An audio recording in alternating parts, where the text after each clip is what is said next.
الحمد لله نحمده ونستعينه ونستغفره ونؤمن به ونتوكل عليه ونعوذ بالله من شرور أنفسنا ومن سيئات أعمالنا من يهده الله فلا مضل له ومن يضلله فلا هادي له ونشهد أن لا إله إلا الله وحده لا شريك له ونشهد أن سيدنا ومولانا محمدا عبده ورسوله أما بعد فقد قال الله تعالى في كلامه المجيد أعوذ بالله من الشيطان الرجيم بسم الله الرحمن الرحيم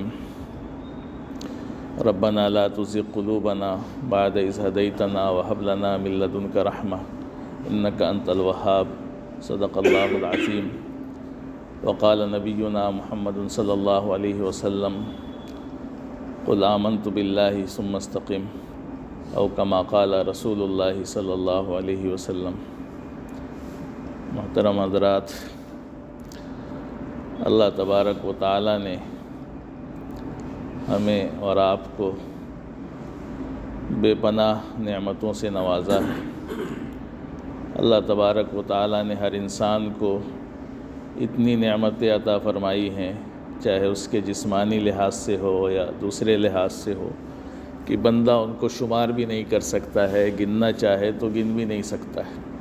بے پناہ اللہ کی نعمتیں ہیں ہر انسان پر، ہر بندے پر، اور اللہ نے قرآن میں اس کا تذکرہ بھی فرمایا کہ وَإِن تَعُدُّوا نِعْمَةَ اللَّهِ لَا تُحْصُوهَا، کہ اگر تم اللہ کی نعمتوں کو گننا چاہو، بیٹھ کر کے شمار کرنا چاہو تو گن نہیں سکتے۔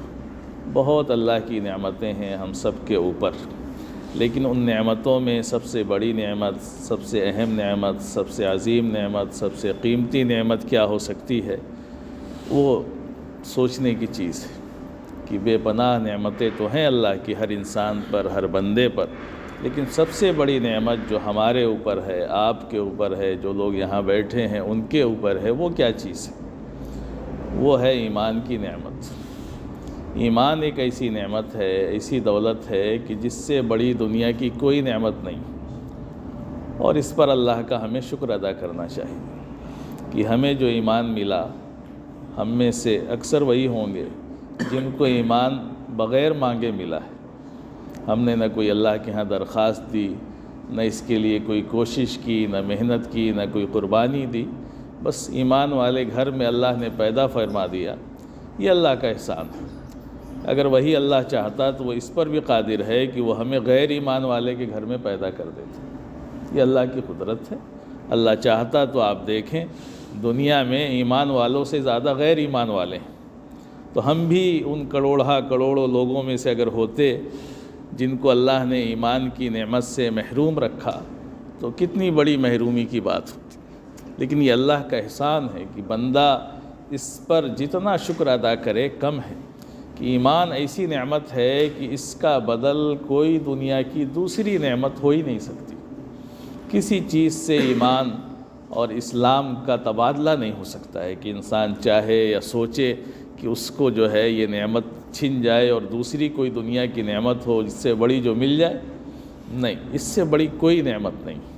تو اتنی بڑی نعمت اللہ نے ہمیں اور آپ کو یوں ہی دے دی، تو یہ اللہ کا احسان ہے، اور یہ کہہ لیں کہ یہ اللہ کا انتخاب ہے کہ اللہ نے ہمیں اور آپ کو چنا ہے۔ جیسے اللہ انبیاء کا انتخاب کرتا ہے، اولیاء کا انتخاب کرتا ہے، جیسے اس نے صحابہ کا انتخاب کیا، ویسے ہی ہمارا اور آپ کا بھی ایمان کے لیے انتخاب کیا۔ یہ اللہ کا احسان ہے۔ اللہ ہمارا انتخاب نہ کرتا تو ہم میں سے کوئی کسی ایسے گھر میں پیدا ہو جاتا جہاں شرک اور کفر کی گرم بازاری ہوتی، تو ہم بھی اسی میں چلے جاتے۔ اس لیے کہ بچہ جب پیدا ہوتا ہے ماں کی پیٹ سے تو وہ تو فطرت اسلام پر ہی ہوتا ہے۔ یہ تو حدیث میں ہی بیان کیا گیا کہ کل مولود یولد علی الفطرہ، ہر بچہ جو پیدا ہوتا ہے وہ فطرت پر یعنی دین اسلام پر پیدا ہوتا ہے، لیکن وہ ابواہ یحودانہ او یمجسانہ او ینصرانہ، جو اس کے والدین ہیں ابواہ، وہ اس کو یہودی بنا دیتے ہیں، اس کو نصرانی بنا دیتے ہیں، اس کو مجوسی بنا دیتے ہیں، اس کو کافر اور مشرک بنا دیتے ہیں۔ تو وہ گھر کا ماحول ہوتا ہے کہ جب بچہ گھر میں پیدا ہوگا جو دیکھے گا وہ کرے گا۔ اس نے ابا کو دیکھا کہ ابا مورتی کے سامنے جھک رہے ہیں تو اس نے بھی جھکنا شروع کر دیا. اس نے دیکھا کہ ابا جو ہے فلاں درخت کا احترام کرتے ہیں، اس نے بھی احترام کرنا شروع کر دیا. تو یہ گھر کے ماحول سے ہوتا ہے. تو اللہ کا کتنا احسان ہے کہ اس نے ہمیں پیدا ہی ایسے گھر میں کیا کہ ہمارے ماں باپ بھی مسلمان، ہمارے بھائی بہن بھی مسلمان، ہمارے دادا پردادا بھی مسلمان. تو یہ اللہ کا احسان ہے. لیکن اس نعمت کی قدر ہونی چاہیے. آج یہ نعمت اتنی کمزور ہو گئی ہے، اتنی ناقدری ہے کہ آپ اندازہ نہیں لگا سکتے ہیں. وہ زمانہ آ گیا ہے جس کی طرف اللہ علیہ وسلم نے اشارہ فرمایا تھا کہ ایک ایمان والا جو ہے یصبح مؤمنا و یمسی کافرا و یمسی مؤمنا و یصبح کافرا، کہ شام کو مومن تو صبح کو کافر، اور صبح کو کافر شام کو مومن. یہ آپ نے زمانے کی طرف اشارہ فرمایا تھا کہ ایسا زمانہ آئے گا. آج انسان کے نزدیک سب سے بے حیثیت کوئی چیز ہے تو ایمان ہے. وہ ایمان کا سودا ہر گھٹیا چیز کے لیے کر سکتا ہے، اپنے ایمان کو ہر چھوٹی سی چھوٹی چیز کے لیے بیچ سکتا ہے. اتنا کمزور ہمارا ایمان ہو گیا. اور ایک ایمان وہ تھا جو اللہ علیہ وسلم اپنے صحابہ کو دے کر کے گئے تھے، اور جن کے ایمان کی طرح ایمان لانے کا اللہ نے حکم دیا قرآن میں. کہا کہ فَآمِنُوا بِمِثْلِ مَا آمَنْتُمْ، کہ تم بھی ویسے ہی ایمان لاؤ جیسے صحابہ ایمان لائے تھے. صحابہ کے ایمان جو ہے وہ معیار بنایا اللہ نے. کیوں؟ اس لیے کہ ان کا ایمان تھا ہی ایسا. آپ جب تاریخ پڑھیں تو دیکھیں کہ کیسا ان کا ایمان تھا کہ جب ایمان میں داخل ہو گئے تو دنیا کی کوئی طاقت، کوئی ظلم، کوئی تکلیف، کوئی پریشانی، کوئی حالات، یہ ان کو ایمان سے نہیں ہٹا سکتے تھے. کتنی محنت کی کافروں نے، مشرکوں نے، لیکن کیا کوئی ایمان سے ہٹا؟ حضرت بلال حبشی پر کتنی محنت کی، ایک غلام اور ان کے پاس کوئی حیثیت نہیں تھی. ان کو گرم ریت پر لٹایا جا رہا ہے، چٹان ان کے سینے پہ رکھی جا رہی ہے، ان کے زخموں کو گرم ریت پہ رگڑا جا رہا ہے، صرف اس لیے کہ وہ یہ جو ایمان میں داخل ہوتے ہیں بس ایمان کو چھوڑ دیں. اور کوئی مسئلہ تھوڑی تھا. لیکن ان کی زبان پہ کیا تھا؟ احد نہیں، بس اللہ کو ایک مان لیا تو اب دنیا کی کوئی طاقت جو ہے اس میں شرک کرا ہی نہیں سکتی. یہی ان کا ایمان تھا. اسی پر وہ جمے تھے جس پر ان کو رضی اللہ عنہم ورضوا عنہ کا خطاب ملا. یہی وہ چیز تھی، وہ سب کے پاس نہیں ہوتی.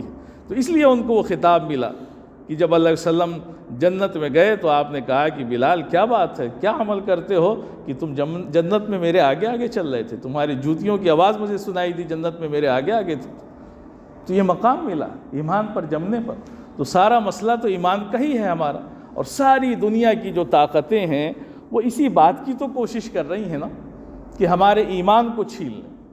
ساری باطل طاقتیں، ایک تو شیطان لگا ہی ہوا ہے، لیکن جو دوسری شیطانی طاقتیں ہیں وہ ساری طاقتیں ہم سے کیا چھیننا چاہتی ہیں؟ ہمارا مال نہیں چھیننا چاہتی ہیں. آج اگر آپ ایمان چھوڑ دیں تو آپ کا مال بھی محفوظ، آپ کی دکان بھی محفوظ، آپ کا گھر بھی محفوظ، آپ کا سب کچھ محفوظ. لیکن اگر آپ اس ایمان پہ رہیں گے تبھی تو دنیا، زمانہ، حالات سب آپ کے دشمن ہیں. کیوں؟ اس ایمان کے لیے. اسی ایمان کو چھیننے کے لیے آپ کے گھر توڑ رہے ہیں، اسی ایمان کو چھیننے کے لیے آپ کی دکانیں آپ سے چھینی جا رہی ہیں، اسی ایمان کو چھیننے کے لیے آپ کو نوکری سے نکال. یہ سارا ایمان کا ہی سودا ہے. آپ آج ایمان کا سودا کر لیں، کل دیکھیں آپ کے لیے حالات بدل جائیں گے. تو کتنی قیمتی چیز ہے. آپ اس کا اندازہ لگائیں کہ ساری دنیا کی طاقت، چاہے وہ یورپ ہو یا امریکہ ہو، چاہے دوسرے ملک ہوں، ہر حکومت، ہر طاقت یہ چاہ رہی ہے کہ ان مسلمانوں سے ایمان چھین لیا جائے. لیکن مسلمان اگر حقیقی ایمان اس کے پاس ہے تو وہ ساری دنیا کی تکلیفیں اٹھانے کو تیار ہے، لیکن ایمان چھوڑنے کو تیار نہیں. آپ دیکھیں جا کے غزہ میں کیا حالات ہیں، کیا ہے وہاں پہ. کھنڈرات ہیں، لاشیں ہیں، وہاں پر قبریں ہیں، وہاں پر بدبو آ رہی ہے. لوگوں کے جو ہے مرنے کی وجہ سے اتنی لاشیں بچ گئیں کہ وہاں جینا مشکل ہے. کھانے کے لیے کوئی انتظام نہیں، پانی بند کر دیا گیا. لیکن کیا انہوں نے ایمان کا سودا کر لیا؟ 16 مہینے سے انہوں نے لڑائی لڑی. بڑی سے بڑی طاقتیں، جتنے ان کے پاس ہتھیار، بم تھے، سارے استعمال کر کے وہ تھک گئے. آخر کار ان کو سمجھوتے پہ آنا پڑا. تو میرے عزیز بھائیوں، ایمان کوئی آسان چیز نہیں ہے، بہت قیمتی چیز ہے. اللہ نے ہمیں اور آپ کو دی ہے، اس کا شکر ادا کریں، بار بار شکر ادا کریں. اسی لیے اللہ علیہ وسلم نے دعا سکھائی کہ صبح شام 3 مرتبہ اس دعا کو پڑھیں. رضیت باللہ ربًا وبالاسلام دینا وبمحمد نبیًا صلی اللہ علیہ وسلم. فرمایا کہ پڑھو اس دعا کو تاکہ دل سے اقرار ہو کہ میں خوش ہوں، میں مطمئن ہوں، میں راضی ہوں اللہ کو رب مان کر کے اور اسلام کو دین مان کر کے اور محمد صلی اللہ علیہ وسلم کو رسول اور نبی مان کر کے میں راضی ہوں، خوش ہوں، میرے دل میں کوئی ذرہ برابر بھی ان کے خلاف کوئی کمی کجی یا کوئی شک نہیں ہے۔ اس کو پڑھیے اور بار بار اللہ سے کہیے اور بار بار اللہ کا احسان ادا کریے، اور اس سے بڑھ کر کے کوئی نعمت نہیں۔ آج دیکھیں دنیا میں کیا ہے، ابھی ایک میلہ چل رہا ہے، وہاں پر بہت سے لوگ آئے ہوئے ہیں، آپ دیکھیں کہ اللہ نے آپ کو کتنا عظیم مذہب دیا۔ کوئی ناچ رہا ہے، کوئی ننگے گھوم رہا ہے، کوئی کود رہا ہے، کوئی یہ بہادری سمجھ رہا ہے کہ ہم کپڑے نہیں پہنتے ہیں، کوئی یہ بہادری سمجھ رہا ہے کہ ہم جو ہے برف اور پہاڑ میں گھوم لیتے ہیں۔ یہ کوئی دین ہے؟ اس کا نام کوئی مذہب ہے؟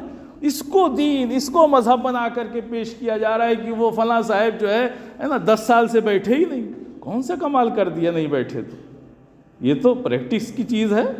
جو کھڑے کھڑے پریکٹس کرتا ہے تو بھائی جو فوج میں بھرتی ہوتا ہے اس کو ٹریننگ دی جاتی ہے تو وہ کھڑا رہتا ہے 8 گھنٹہ۔ اگر اس کو ٹریننگ دے دی جائے، کسی کو 12 گھنٹے کی دے دی جائے وہ 12 گھنٹہ کھڑے رہے گا، کس کو 24 گھنٹے کی وہ 24 گھنٹہ کھڑا رہے گا، پانی میں کھڑا کر دیا جائے تو وہ پانی میں کھڑا رہے گا۔ تو یہ کوئی دین ہے؟ اس کا نام کوئی مذہب ہے؟ لیکن لوگوں کی عقلیں ماری گئیں، اور عقلیں نہیں ماری گئیں، اللہ نے مار دی ہے۔ آپ یہ سمجھیں کہ اتنے بڑے دنیا کے لحاظ سے عقل مند، لیکن دین کے معاملے میں ان کی عقلیں ختم ہو گئی۔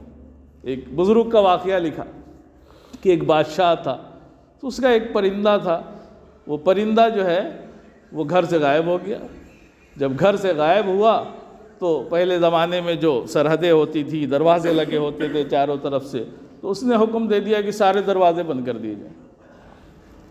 تو ایک اللہ والے تھے، وہ جا رہے تھے، ان کو کہیں جانا تھا، پوچھا بھائی دروازہ کیوں بند ہے؟ کہا کہ وہ اصل بادشاہ کا پرندہ جو ہے وہ اڑ گیا ہے، تو بادشاہ نے حکم دیا ہے کہ کہیں ایسا نہ ہو کہ پرندہ جو ہے وہ باہر چلا جائے، تو اس لیے یہ حکم دیا ہے کہ دروازے سارے بند کر دیجیے۔ تو اللہ والے جو ہے ان کو بڑا تعجب ہوا، کہا اللہ تیری بھی عجیب قدرت ہے، ایسے ایسے احمق، ایسے ایسے بیوقوف جن کو یہ بھی نہیں پتہ ہے کہ پرندہ اوپر اڑے گا، اس کو دروازہ بند کرنے سے کیا فائدہ ہے، لیکن وہ بادشاہ بنے بیٹھے ہیں، اور ہم لوگ تیرے بندے ہیں، تیرے اتنے قریبی ہیں، اور ہماری یہ حالت ہے کہ ہمارے پاس تو رہنے کو جھوپڑی بھی نہیں۔ تو اللہ نے ان کے پاس خبر بھیجی، کہا کہ ٹھیک ہے آپ کو وہ حکومت دے دیتے ہیں، آپ وہ حکومت لے لیں، لیکن وہی عقل آپ کو بھی دی جائے گی اور آپ کفر پر رہیں گے۔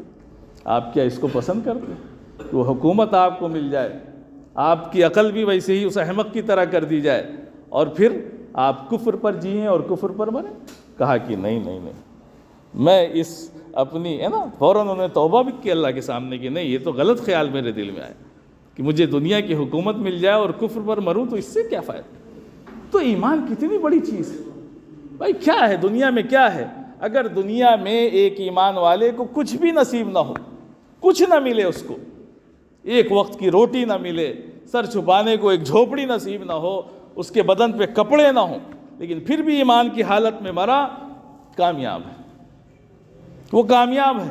لیکن ایک شخص، اس کے پاس پوری دنیا کی بادشاہت ہے، ساری نعمتیں ہیں، ساری دولتیں اس کے پاس ہیں، وہ سب کچھ ہے، لیکن ایمان اس کے پاس نہیں ہے، بیکار ہے، وہ بیکار ہے۔ تاریخ میں دیکھیں ایسی شخصیتیں پیدا ہوئیں اور مر گئیں کہ نہیں مر گئیں؟ فرعون پیدا ہوا، نمرود پیدا ہوئے، کیا ہے؟ کفر پر مرے تو آج کوئی ان کا نام لینے والا ہے؟ ہمیش کی جہنم میں وہ چلے گئے۔ جو زندگی دنیا کی ملنی تھی وہ تو مل گئی، کر لیا عیش جتنا کرنا تھا، وہ ہمیں بھی اور آپ کو بھی ملی ہوئی ہے، کر لیں جو کرنا ہے، لیکن جب آنکھ بند ہوگی تو ایک دوسری زندگی بھی تو آنے والی ہے، وہاں تو سارا فیصلہ اسی ایمان پر ہونے والا ہے جو اللہ نے ہمیں اور آپ کو دیا ہے۔ اگر اس کو بچا کر کے لے گئے، یہ ہمارے پاس ہوگا، تبھی وہاں پر سارا فیصلہ ہوگا، اور یہ ہے نہیں تو پھر خالدین جہنم، ہے نا، ہمیشہ کے لیے جہنم میں جائیں گے۔ یہی تو ایمان اور کفر کا سب سے بڑا فرق ہے کہ جو کفر پر مرے گا، شرک پر مرے گا، اس کے مرنے کے بعد آخرت میں کوئی اس کے لیے گنجائش ہی نہیں، کوئی گنجائش نہیں بچتی۔ لیکن ایک ایمان والا ہے، ایمان پر زندہ ہے، ایمان پر مرے تو کیا کہنے۔ اگر ایک کمزور سے کمزور ایمان والا بھی ہوگا، رائی کے دانے کے برابر بھی ایمان بچا کر کے اس دنیا سے لے کر کے چلا گیا تو کتنا بڑا اس کو اللہ کے یہاں انعام ملنے والا ہے، اندازہ ہے اس کا۔ اگر گناہگار بھی ہوگا تو ہے نا جہنم میں جائے گا بھی تو کچھ وقت کے لیے جائے گا، لیکن جس کے پاس ایمان نہیں ہے وہ تو ہمیشہ کے لیے جہنم میں جائے گا، اس کو تو بچنے کا کوئی راستہ ہی نہیں۔ حالانکہ انسان کو تو اس بات کی فکر کرنی چاہیے کہ ہم گناہوں سے بچیں، کیوں ہم تھوڑی دیر کے لیے بھی جہنم میں جائیں، اس لیے کہ جہنم کوئی آسان جگہ تھوڑی ہے کہ تھوڑی دیر کے لیے گئے تو کوئی پریشانی نہیں، نہیں، جہنم تو ایسی جگہ ہے کہ اللہ کی پناہ، اس سے تو اللہ بچا لے، اس سے بڑی کوئی کامیابی نہیں۔ فمن زحزح عن النار وادخل الجنۃ فقد فاز، جس کو جہنم سے بچا لیا گیا اور جنت میں داخل کر دیا گیا، فقد فاز، وہی کامیاب ہے، اس سے بڑی کوئی کامیابی نہیں ہے۔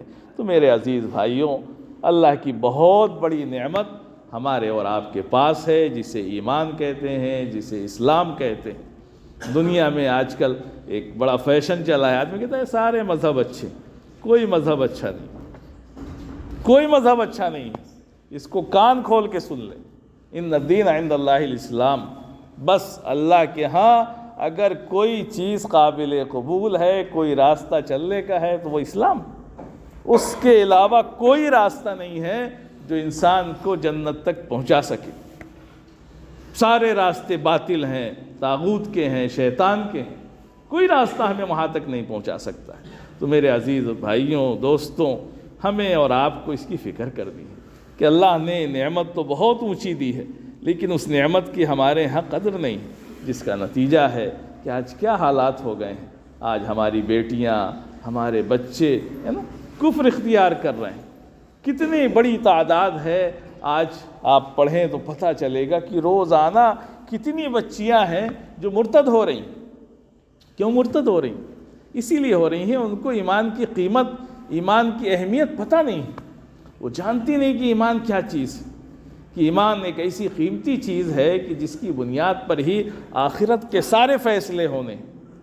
اللہ تعالیٰ نے قرآن میں دعا سکھائی کہ ایمان جو ہے بہت قیمتی چیز ہے، یہ آسانی سے نہیں ملتی ہے، اور جس کو ملی ہے اس کو قدر کرے، اور یہ کسی کے چاہنے سے نہیں ملتی ہے، اللہ کے دینے سے ملتی ہے۔ اگر چاہنے سے ملتی تو آپ دیکھیں کہ حضرت ہے نا ابو طالب جو دین کے محافظ بھی ہیں، اللہ علیہ وسلم کے محافظ بھی ہیں، ہے نا بیت اللہ کے محافظ بھی ہیں، سب کچھ ہیں، سب کچھ انہوں نے کیا۔ نبی بھی چاہ رہے ہیں کہ ایمان میں آ جائیں، لیکن اللہ نے نہیں چاہا تو وہ ایمان میں نہیں داخل ہوئے۔ اللہ نے قرآن میں اللہ علیہ وسلم کتنے پریشان تھے، کتنے بے چین تھے، اس لیے کہ وہ چچا جنہوں نے پوری زندگی ان کی حفاظت کی، ان کے لیے ڈھال بن کے کھڑے رہے، جس کی بنیاد پر وہ اسلام کی دعوت دے سکے، لیکن آخری وقت ہے اور کہہ رہے ہیں کہ چچا جان آپ میری کان میں ہی کہہ دیجئے تاکہ میں اللہ کے ہاں گواہی دے سکوں کہ آپ نے کلمہ پڑھا تھا۔ لیکن نہیں، اللہ قرآن میں کہہ رہا ہے کہ انکا ہے نا لا تہدی من احببت ولکن اللہ یہدی من یشاء، اے نبی آپ جسے چاہے ہدایت نہیں دے سکتے ہیں، اللہ جسے چاہے ہدایت دے گا۔ تو ایمان کیا ہمارے چاہنے سے مل گیا؟ ہمیں اللہ نے ہمیں دیا۔ نبیوں کے بیٹے جو ہے کفر میں رہے، نبیوں کی بیویاں کفر میں رہیں، تو یہ اللہ کا کتنا بڑا انعام ہے ہمارے اور آپ کے اوپر، ہمارے گھر اور خاندان کے اوپر، کہ اللہ نے ہمیں ایمان دے دیا۔ بہت بڑی نعمت ہے اللہ کی، ورنہ چاہنے سے نہیں ملتی ہے، یہ اللہ کے احسان سے، اللہ کے فضل سے، اللہ کے کرم سے ہمیں ملی ہے۔ اگر چاہنے سے ملتی تو حضرت نوح علیہ السلام کا بیٹا کفر پر نہ مرتا، حضرت لوط علیہ السلام کی بیوی کفر پر نہ مرتی، ہے نا، یہ ہے نا واقعات ہیں پورے۔ لیکن میرے بھائیوں، اللہ کا کتنا احسان ہے، اللہ نے ہمیں اور آپ کو، ہمارے بچوں کو، سب کو ایمان دیا ہے۔ اب اگر ان کی حفاظت نہیں کریں گے، یہ ایمان کی اہمیت کو نہیں سمجھیں گے، تو پھر وہی حالات ہوں گے جو ہمارے سامنے آ رہے ہیں کہ ان بچوں کے دلوں میں ایمان کی اہمیت نہیں ہے، یہ پتہ نہیں ان کو کہ انعام اس پر کتنا بڑا ملنے والا ہے، کتنا بڑا انعام ہے، ہمیشہ ہمیش کی جہنم یا جنت، یہ کتنا بڑا انعام ہے۔ انسان کی زندگی ہے ہی کتنے دنوں کی، آج ایک جھٹکا لگے تو ختم، آگ بند، لیکن آگ بند ہونے کے بعد کہ آپ کی کوٹھی، آپ کی دولت اور آپ کی گاڑی یا آپ کا بینک بیلنس یا آپ کی ساری چیزیں کام آنے والی ہیں؟ یہی ایمان ہے جو آپ کا فیصلہ کروائے گا۔ اسی ایمان پر سارا قبر میں سودا ہونے والا ہے، اور اس ایمان کی اتنی ناقدری نہیں۔ میرے بھائیوں، یہ عبرت کا مقام ہے۔ اللہ نے ہمیں موقع دیا ہے دنیا کے لوگوں کو دیکھیں کہ وہ کیا کر رہے ہیں، کوئی پانی کی پوجا کر رہا ہے، کوئی پتھر کی، کوئی درخت کی، کوئی سانپ کی، کوئی جانور کی، اور ہم صرف ایک اللہ کی عبادت کرتے ہیں، ایک اللہ کی عبادت کرتے ہیں۔ یہ کتنا بڑا اللہ کا انعام ہے کہ اللہ نے ان گندگیوں سے ہمیں بچا لیا کہ کوئی جو ہے کہہ رہا ہے کہ ہم 30 سال سے نہائے نہیں، کوئی کہتا ہے کہ ہم نے جو ہے نا 25 سال سے جو ہے نا ہم نے یہ نہیں کیا، اسی کو وہ دین سمجھ رہا ہے۔ کتنی بڑی گمراہیوں میں لوگ، اور لوگ ان کے آگے پیچھے گھوم رہے ہیں، کوئی ننگا گھوم رہا ہے، لوگ اس پر دودھ چڑھا رہے ہیں۔ لیکن اللہ نے کتنا ہمارے اوپر احسان کیا کہ ہم ایک اللہ کے سامنے جھکتے ہیں، نہ کسی پتھر کی پوجا کرتے ہیں، نہ کسی درخت کی پوجا کرتے ہیں۔ ایک اللہ ہے جو ہمیشہ سے ہے، ہمیشہ رہے گا، اسی نے ہمیں پیدا کیا اور اسی کی ہم عبادت کرتے ہیں۔ تو میرے عزیز بھائیوں، یہی فکر دلانے کی چیز ہے کہ یہ جو چیزیں چل رہی ہیں ہمارے سامنے، کفر کی، شرک کی، گرم بازاری جو ہے، ان سے ہم متاثر نہ ہوں، نہ اپنے بچوں کو متاثر ہونے دیں۔ اپنے بچوں کے دلوں میں بھی ایمان کا پودا مضبوط لگائیں۔ مضبوط نہیں لگائیں گے تو کل کو ایک چھوٹی سی آندھی آئے گی اور اس کو اکھڑ کے پھینک دے گی۔ اور یہی چل رہا ہے دنیا میں۔ یہ جو ہماری بچیاں جا رہی ہیں غیر مسلموں کے ساتھ، اسی لیے جا رہی ہیں، اس لیے کہ بیچاری ان کو ایمان کی اہمیت سمجھائی نہیں گئی، ان کو چھوڑ دیا گیا۔ فیوچر فیوچر فیوچر بناؤ، فیوچر بن رہا ہے سب کا فیوچر، ہے نا، سارا فیوچر خراب ہو گیا۔ ایمان چلا گیا تو کیا فیوچر ہے آپ کا؟ فیوچر تو وہی ہے نا، جو جنت میں چلا گیا وہی فیوچر ہے۔ یہاں کا کتنے دن کا ہے؟ یہاں آپ کو آج نوکری ملی، کل ایکسیڈنٹ ہوا، پرسوں چلے گئے قبر میں، یہی فیوچر ہے آپ کا۔